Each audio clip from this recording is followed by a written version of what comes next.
Verena, was gibt's? Hi Nati, perfektes Timing. Gut, dass du da bist. Ich wollte dich nämlich etwas fragen.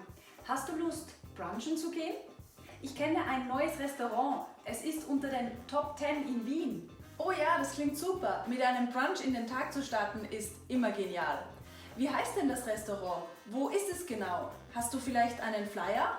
Nein, einen Flyer habe ich nicht. Aber du kannst es googeln. Auf der Homepage findest du alle Infos. Hallo und herzlich willkommen auf unserem Kanal Doppelt hält besser. Schön, dass ihr wieder da seid. Heute geht es wieder einmal um das Thema Anglizismen im Deutschen. Wir haben gesehen, dass euch dieses Thema sehr interessiert und wieder neue Dialoge vorbereitet. In diesen Dialogen werdet ihr viele Anglizismen finden, die wir Tag für Tag verwenden. Und auch diesmal haben wir wieder Wörter mitgebracht, die wir eigentlich ausschließlich als Anglizismus verwenden, weil es keine perfekt passende deutsche Übersetzung gibt.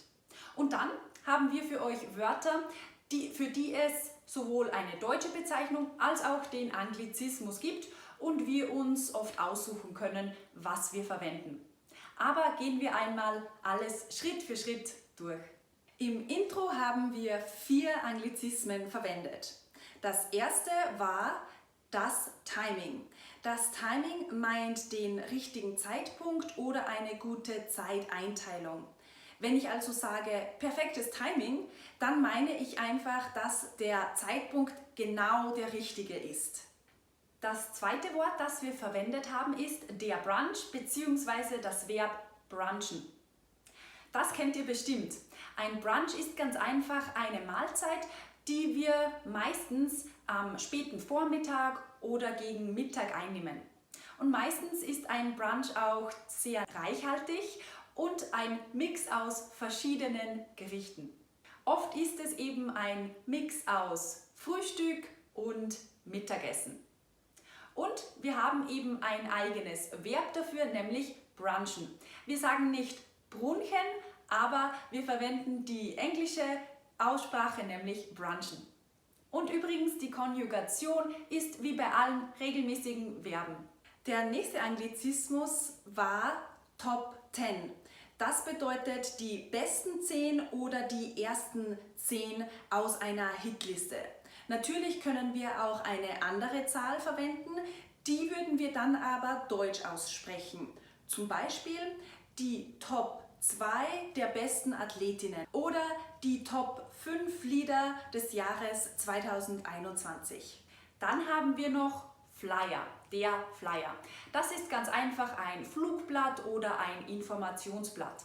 Und wir verwenden den Flyer meistens, um Werbung für ein Produkt oder für eine Dienstleistung zu machen. Und das Verb googeln kommt natürlich von der Suchmaschine Google. Wir verwenden Google mittlerweile für jegliche Recherche im Internet und dabei ist es egal, ob wir die Suchmaschine Google oder eine andere Suchmaschine verwenden. Und der letzte Begriff im ersten Dialog ist Homepage. Das kennt ihr bestimmt. Wir könnten auch die Webseite oder die Website dazu sagen. Okay, das war der erste Teil, aber es geht noch weiter. Schauen wir uns jetzt weitere Anglizismen an. Die Speisekarte klingt lecker. Ich glaube, ich werde einen Smoothie mit Apfel, Banane und Orange nehmen. Ja, und als Topping Kokosstreusel. Zeig mir auch ein paar Fotos vom Restaurant. Ja, warte, auf ihren Social Media Kanälen haben sie super Fotos. Warte, ich zeig's dir. Und wie sieht es mit den Bewertungen aus? Durchgehend positiv eigentlich. Ja, das Feedback ist richtig gut. Oh, und schau, sie bieten auch einen Lieferservice an. Wir können also direkt mit dem Restaurant chatten und so unser Essen bestellen. Cool! Na, habt ihr alle Anglizismen erkannt? In diesem Dialog haben wir 6 davon verwendet. Das erste Wort kennt ihr sicher. Der Smoothie oder auch der Shake, zum Beispiel ein Fruchtshake, ist ganz einfach ein kaltes Mixgetränk. Meistens aus Obst, aber auch aus Gemüse oder Milchprodukten. Wir persönlich sagen immer der Smoothie dazu. Das Topping ist ganz einfach eine Verzierung oder eine Garnitur. Aber für uns persönlich klingen Verzierung und Garnitur ein bisschen altmodischer. Wir verwenden daher meistens Topping. Und Social Media kennt ihr sicher auch sehr gut. Es gibt eigentlich einen deutschen Begriff dazu, und zwar die sozialen Medien. Hier werden beide Begriffe sehr häufig verwendet. Ob man sich für den englischen oder den deutschen Begriff entscheidet, das hängt sehr oft einfach vom Kontext ab. Und das Feedback ist ein super beliebter Anglizismus.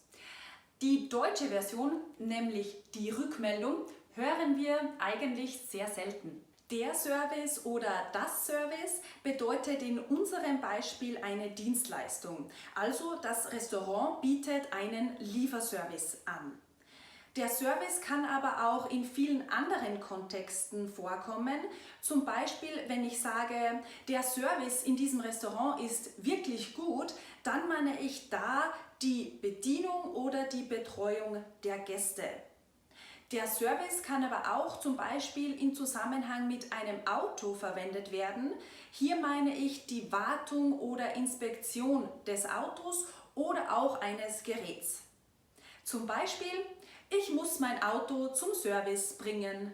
Und chatten, das kennt ihr bestimmt auch. Das heißt ganz einfach, sich mit jemandem schriftlich unterhalten oder plaudern. Und das können wir natürlich mit dem Smartphone machen oder auch zum Beispiel am Computer. Okay, das waren jetzt ganz schön viele Anglizismen. Habt ihr euch alle gemerkt? Keine Sorge, wir haben hier noch einmal eine Übersicht für euch.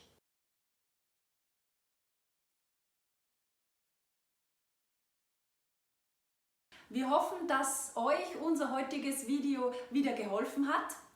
Habt ihr noch andere Anglizismen, die ihr häufig verwendet, die wir heute nicht erwähnt haben?